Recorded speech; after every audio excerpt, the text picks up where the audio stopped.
Mais je propose qu'on en parle tout de suite du contrat à impact social. Effectivement, c'est alors pour ceux qui ne connaîtraient pas, mais chez Fitrust, dans la communauté de Fitrust, je pense que beaucoup de gens connaissent. Donc, c'est un nouvel instrument financier, public-privé, qui permet de financer l'investissement à partir d'argent privé dans des missions d'intérêt général public qui seront ensuite remboursées avec intérêt sur fonds publics. Et Erika, vous en avez signé un avec Fitrust. Expliquez-nous un petit peu ce que c'est que ce contrat impact social. On dit CIS en français, enfin en acronyme, pour financer quoi, pour quels objectifs sociaux, comment ce sera évalué. Racontez-nous un petit peu comment il est construit ce contrat-là. Alors déjà, en fait, j'en rêvais de faire un contrat impact social depuis 2016, date de ma prise de mandat. En revanche, c'est quand même hyper important de vous dire qu'en tant que porteur de projet social, et on en a parlé avec Béatrice lundi soir et avec d'autres DG, il faut attendre vraiment le bon moment pour déposer un dossier. Et en fait, pourquoi? Je vais vous dire, c'est que on a été labellisé il y a plus de 2 ans par le ministère de l'Emploi et aujourd'hui, on a réalisé 2 années d'opération et j'ai reçu encore aucun financement, même des investisseurs privés, parce qu'on attend toujours la signature de la DGEFP, donc pardon, le ministère de l'Emploi, qui devrait pas tarder, parce qu'à force d'insister, là, ça devrait être bon. Mais ce que je veux dire par là, parce que c'est un message pédagogique pour tout le monde, il faut avoir les reins en termes de trésor. Donc ça, c'est vraiment très important. Ensuite, donc sur le contrat impact social, nous, on a choisi un projet en tant que tel. Donc, développer Télémax sur la voie professionnelle. On avait effectué un pré-test. Ce pré-test, il est nécessaire pour avoir le track record, donc la donnée nécessaire pour prouver qu'on va pouvoir avoir des objectifs d'impact. D'ailleurs, en anglais, on dit Social Impact Bond. Donc voilà, et pouvoir effectivement, et on l'a vu avec Fitrust et nos autres financeurs, présenter une copie de ce track record et des résultats à venir, et donc rassurer les investisseurs sur le fait qu'on est en capacité d'atteindre les objectifs qu'en l'occurrence nous avons définis avec Bercy et avec le ministère de l'Emploi, tenir au courant donc les investisseurs de ces objectifs et ensuite conduire le projet. Donc nous, là, ça va être sur 6 ans avec une cohorte de 500 jeunes. On est passé de 100 à 500 jeunes grâce à ce contrat impact social. On a levé l'argent pendant 6 mois sur l'ensemble de ce contrat et ensuite on déroule le projet avec un audit extérieur voilà, d'un cabinet dont on vient de passer la première évaluation et on est super content parce que c'est bon. Voilà. Et en fait, on a effectivement pour terminer, des objectifs très importants. Taux de sortie dynamique, 75%. Taux d'emploi durable, 45%. C'est très ambitieux. Donc, derrière, il faut vraiment avoir ces équipes qui sont financées par le mécanisme du contrat impact social, justement, entourer le jeune et l'aider à réussir. Et on l'a dit, c'est très fragile dans la voie. Donc, c'est un contrat qui porte sur 6 ans, qui vise à insérer 500 jeunes, au moins en CDD, 75% d'entre eux. Et c'est un Ou contrat la qui… poursuite d'études. Ou Ou la la poursuite poursuite d'études. d'études. En fait, c'est la D'accord, taux de très bien. sortie dynamique. Parce que pour nous, il n'y a rien qu'un plus bel exemple, et on en a, de jeunes qui commencent bac pro, BTS, et qui ensuite finissent ingénieurs. C'est ça, Si ce parce n'est pas qu'on… ça qu'on souhaite faire sur la voie pro, c'est… Et on a compris qu'avec le public que vous ciblez, que vous adressez, effectivement, c'est des jeunes qui sortent de lycées professionnels, de centres de formation d'apprentis. Voilà, Oui. c'est des jeunes que vous avez eu besoin d'accompagner sur le long cours. Est-ce que c'est un secret de parler du montant de ce contrat ou vous pouvez nous en dire un mot? Non, en fait, on a levé 2,7 millions d'euros voilà, auprès de 7 investisseurs en 6 mois. Et derrière, c'est le ministère de l'Emploi qui rembourse Et, ou qui mais, donne un taux de rendement interne. mais il manque la signature. Non, non, Donc, mais c'est bon, hein. Pour le coup, ça fait d'accord. partie de mon travail d'être patiente et ensuite d'insister au bon endroit. Donc, a priori, j'ai eu quand même la confirmation de la personne qui signe, justement Bon, à Marseille avant-hier, donc pas de souci. en tous les cas, ça ouvre des belles perspectives, c'est très chouette. Béatrice de Maillot, du côté de Bicode, du coup, est-ce que… Alors, les contrats à impact social, c'est la terminologie française. Erika disait, c'est Social Impact Bonds pour la terminologie anglo-saxonne. Ça existe aussi en Belgique. Est-ce que vous en avez signé un, vous, de votre côté? Est-ce que… Oui. Oui, tout à fait. On en a signé un aussi. On était juste après, si je ne me trompe pas, Duo for a Job qui a aussi a fait un Social Impact Bond ici en Belgique. C'est pas hyper courant, donc c'est encore assez nouveau. Pour nous aussi, c'était sur un montant un peu plus de 2 millions qui arrive à sa fin en juin 2025. Donc, on en a encore pour 1 an et demi. Si je ne me trompe pas, la durée était aussi sur 4 ans. Oui. Et alors, pareil, hein, on a aussi donc, des objectifs sur le nombre d'apprenants, donc nombre de classes, nombre d'apprenants. Et puis, 2 autres critères qui étaient importants, c'était le nombre de filles ou de femmes dans nos cours. Donc, on doit être à 30%, et là, on est aussi au-dessus. Je crois qu'on est à 35% sur les classes sélectionnées et voulues. Et alors aussi des personnes hors Union européenne dans les formations. Et donc, en fait, c'est suivi, je crois qu'on a 2 fois par an un comité de suivi. On en a encore eu un la semaine passée. Et quand on voit encore, nous, les cohortes ou les classes qui vont suivre sur Bruxelles, oui, ça c'est important, on l'a que sur Bruxelles. Le Social Impact Bond, on l'a fait que sur Bruxelles. On a voulu le faire sur la Flandre, avec d'autres institutions, du coup, et ça ne s'est pas fait. C'était en plein Covid, il y a eu vraiment des complexités en fait, de gestion où ça s'est arrêté juste avant de commencer, en fait.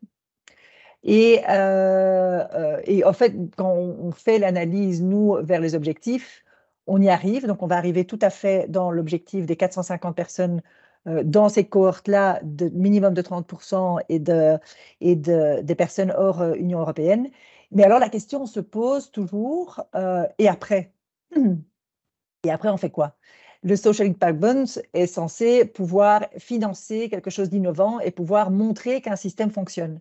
Et c'est clair que maintenant, moi j'ai eu mes premières réunions il y a 2-3 mois avec justement Actiris sur Bruxelles, qui est censé être donc la partie publique d'allocation de chômage et d'accompagnement à la mise à l'emploi, et donc qui rembourse donc les investisseurs privés. OK, quoi après juin 2025? Logiquement, si on est dans les objectifs du Social Impact Bond, ce serait l'institution publique qui, du coup, fait un cadre de financement direct pendant les 4 prochaines années. Et donc ça, c'est la question maintenant qui est sur la table, aussi vers le politique et dans le cadre des élections de l'année prochaine. Quelle est la suite après ce Social Impact Bond, vu qu'on a pu montrer que ça fonctionne, on est arrivé aux objectifs, et donc maintenant, logiquement, il faudra avoir un cadre de 2 millions, en fait, qui pourrait arriver directement via les organisations publiques, toujours avec des KPI bien clairs. Hein. Moi, j'aime bien travailler sur KPI, il n'y a aucun souci. Mais voilà, c'est la question qui est sur table. L'idée, ce serait ensuite que ça puisse se décliner sous forme de politique publique à laquelle vous pourriez participer, en fait, c'est ça, si je comprends Ah, bien. tout à fait, donner un cadre, fait, juste de financement. Ouais. Alors, on a compris que Erika, chez Télémac, elle discute, elle négocie avec la Direction générale du travail et de la formation professionnelle, donc le ministère du Travail. Vous, quelle est la puissance publique qui remboursera l'investissement privé et avec laquelle vous traitez? C'est la ville de Bruxelles? C'est la région de Bruxelles? C'est l'État belge? Sur le site, donc on n'a que sur Bruxelles. Désolée, je t'ai distraite par une question qui était dans Pardon. le chat. Non, donc pour le site, c'est que sur la ville de Bruxelles. Mais en fait, l'emploi est régional en Belgique. Donc en fait, on a 3 casquettes. En fait, on a discuté avec les organisations flamandes, avec l'organisation sur Bruxelles et avec le Forum sur la Wallonie. Donc Forum, Bruxelles Formation Actiris et la VDAB, qui ont 3 politiques complètement différentes avec des situations complètement différentes. Il y a presque plus de demandeurs d'emploi, façon de parler, en Flandre, alors que Bruxelles et Wallonie, il y a encore énormément de demandeurs d'emploi. Donc, voilà, c'est vraiment des paysages complètement différents. Et en plus, avec des organisations régionales pour la mise à l'emploi, alors que quand quelqu'un travaille et qu'il y a de l'impôt qui est payé, Et la sécurité sociale, elle est nationale. Donc, en fait, Mhm. il y a des caisses qui ne communiquent pas ensemble et qui créent un paysage politique très complexe. Et les premières victimes dans l'histoire, c'est souvent les organisations type Télémac ou Bicode, hein, qui souvent se retrouvent à devoir préfinancer énormément de montants et d'activités pour retoucher en fait de l'argent public après, mais parfois un an après, qui peuvent mettre donc des situations assez critiques au niveau trésorerie et cash flow, quoi. Alors, je vois quelques questions arriver dans l'onglet conversation, donc à l'ensemble des participants. C'est vraiment le moment si vous voulez poser des questions. Et j'en profite juste pour reposer une question à Erika, parce qu'on parlait de la transformation en politique publique. Parce que quand on a préparé ce webinaire, Erika, à un moment, tu as dit, oui, mais en fait, travailler sur l'égalité des chances, nous, on fait une partie du boulot, mais en fait, on a besoin d'un soutien à la parentalité en général, on a besoin d'une politique d'inclusion sociale et on ne peut pas faire tout le travail. Est-ce que tu veux en dire un mot? Oui, bah écoute, évidemment, en fait, ce qui est intéressant dans nos projets, dans nos missions, mais ce qui est aussi est complexe si on se met à la place des gouvernements, je pense que ce soit belge ou français, c'est la complexité, en fait, des problématiques qui sont toutes imbriquées les unes par rapport aux autres.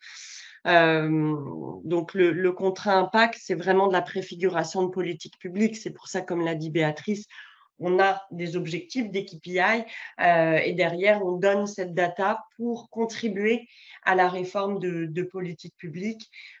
Donc là, aujourd'hui, c'est le cas sur la réforme de la voie professionnelle, puisqu'on a eu quand même le nez creux. Alors moi, mon ancien président étant Henri Lachmann, il m'avait demandé de travailler sur la voie pro depuis longtemps. Et au bon moment, avant même que le gouvernement souhaite travailler sur la réforme de la voie pro, nous, on a lancé Télémac Pro, le contrat impact. Et là, aujourd'hui, on peut fournir vraiment une copie déjà intéressante de travail pour la réforme de la voie pro. Et j'étais avec Carole Grandjean, effectivement, la semaine dernière. Après, par rapport à notre échange de préparation, la problématique des quartiers, des territoires fragiles, elle est effectivement extrêmement complexe. Aujourd'hui, c'est des problématiques d'éducation, de réussite éducative, de logement, de santé et d'emploi. Et de mobilité qui impacte l'emploi. Donc, en fait, il faut vraiment, à mon sens, et ce qui est compliqué, et je ne sais pas pour le coup en Belgique, Béatrice, parce que tu entends en plus trois territoires, mais en tout cas en France, c'est comment est-ce qu'on a une logique territoriale et non une logique cloisonnée par sujet. C'est comment est-ce qu'on a une approche vraiment globale de la question de l'inclusion. J'aime bien, c'est un peu un mot à la mode, mais en fait, il est assez approprié parce que l'inclusion, elle inclut l'ensemble de ces problématiques. Et, euh, et pour terminer, dans ce sens-là, après, ils sont très occupés. Et j'étais avec effectivement une sous-préfète des quartiers prioritaires de la politique de la ville hier soir. Mais en fait, ce qui est vraiment très intéressant, c'est d'avoir un échange avec l'État, les préfectures, notamment sur une vraie approche globale en fait de l'inclusion, en commençant par la question de l'éducation. Merci Erika. Alors, on a quelques questions dans l'onglet chat. D'abord, je signale qu'Erika a donné ses coordonnées en répondant à une question de quelqu'un. Peut-être que Béatrice peut aussi indiquer ses Je coordonnées fais si une pareil. entreprise partenaire, voilà. Ensuite, est-ce que vous travaillez avec les entreprises pour anticiper les métiers et donc les formations de demain? Béatrice a répondu effectivement dans l'onglet chat. Peut-être que Erika, tu peux répondre aussi à cette question, puisque donc Béatrice a répondu oui, bien sûr, avec des bootcamps notamment. Et Erika, de votre côté, comment ça se passe? Est-ce que vous travaillez à l'anticipation des métiers de demain avec les entreprises ou pas? Alors, non, je ne verrais pas vraiment, parce qu'en fait, nous, on est très en amont sur la voie générale, donc dès la 5e. Et justement, comme on est sous convention avec le ministère de l'Éducation nationale, donc que ce soit voie générale ou voie pro, c'est déjà un peu tendu, en fait, pour notamment l'électorat des professeurs. Donc, ce serait assez complexe pour nous de faire ça. C'est-à-dire qu'on est déjà tagué on fait rentrer le capital, c'est une fille de prof qui parle, mais dans l'école, voilà, c'est en revanche, on est évidemment très au fait des débouchés. On oriente les jeunes et encore hier, il y avait un jeune qui témoignait et son mentor lui disait, mais peut-être que tu ne sauras même pas quel métier tu feras, puisqu'on sait bien tous autour de cet échange ce matin que voilà, il y aura au moins la moitié des métiers qui vont disparaître d'ici 15 à 20 ans. Donc, nous, on est plutôt là pour accompagner le jeune à avoir une approche ouverte de ses débouchés, curieuse, donc voilà, et préparer l'entreprise du coup à recevoir ces jeunes-là. Mais sinon, à mon sens, vraiment travailler sur la question des débouchés, ça pourrait même être relatif à une dimension plus de prestation. Alors, c'est possible, mais il faut créer un mécanisme juridique approprié à la question de la prestation pour accompagner l'entreprise sur la question du débouché. D'accord. Alors on salue, où est-ce qu'il est? Mario Montalcini, là, qui nous fait l'amitié de nous dire qu'il est très content d'être là pour Homes for All, qui est donc une société qui travaille avec FitTrust. Merci à Et tous. puis j'ai une question complémentaire, du coup, encore pour Erika, avant d'arriver sans doute à la dernière question sur le financement, mais question complémentaire sur est-ce que vous orientez les jeunes vers les métiers de l'aide aux personnes en situation de handicap? Donc, c'est Dominique Jaillon qui travaille chez Simon de Sirène. Donc, est-ce que vous faites ça, Erika? Pas spécifiquement, en fait, nous, c'est vraiment les jeunes qui décident voilà, de leur orientation. Après, on a des jeunes, encore hier soir, je discutais avec une alumni qui fait des études d'infirmière. Donc voilà, donc on a des jeunes qui vont évidemment et heureusement vers les métiers de l'accompagnement social ou voilà, de la santé. On a d'ailleurs beaucoup de jeunes, à peu près 20% de nos alumni qui vont vers les métiers de la santé. Donc, mais après, c'est à eux de voir sur quel sujet, voilà, plus particulièrement. Mais Béatrice, vous nous avez dit, vous, que vous intervenez beaucoup plus autour des métiers de l'informatique, les métiers de les technologies de l'information, voilà, j'y arrive. Est-ce que ça exclut, par exemple, le champ de la santé et du handicap, ou est-ce que l'informatique est dans tout? Non, l'informatique est dans tout. Et en fait, oui, non, c'est une question qui me surprend, parce qu'en fait, l'informatique n'est plus un vertical en soi. Et là où avant, on disait, ah, c'est l'informatique. En fait, l'informatique et le digital, maintenant, est dans tout. C'est extrêmement transversal dans une entreprise. Et donc, même les métiers de data, ils sont partout. Le data est partout. Donc, en fait, c'est vraiment des métiers qui maintenant sont dans toute l'entreprise, et ce n'est plus que dans les départements IT ou technologiques. Donc, c'est vraiment quelque chose de partout. Et en plus, et c'est vrai que c'est un focus qu'on stimule nous aussi maintenant, il y a des personnes justement avec handicap qui peuvent être des parfaits informaticiens. J'ai sorti l'exemple d'Erika avec son trouble de l'autisme. Ce sont des personnes qui sont extrêmement précises justement dans les métiers du data. Ou bien on a un formateur en cybersécurité sur notre campus de Gand, il est aveugle. Donc il vient au campus avec son chien, il travaille devant un écran noir, donc c'est toujours un peu interpellant. Il fait tout justement avec un écran, avec un clavier en braille et avec des instructions audio. Donc en fait, voilà, on veut pouvoir montrer que ça ne se limite pas que à des personnes qui ont je dirais tant physique que mental.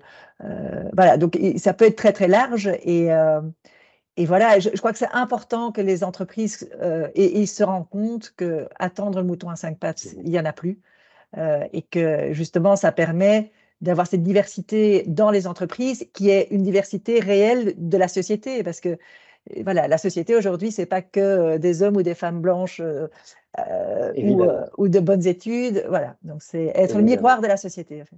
Dernière question peut-être en cette semaine de la finance solidaire. Quels sont les financeurs privés, les fonds privés qui sont autour de Bicode et autour de Télémac pour leur contrat impact social?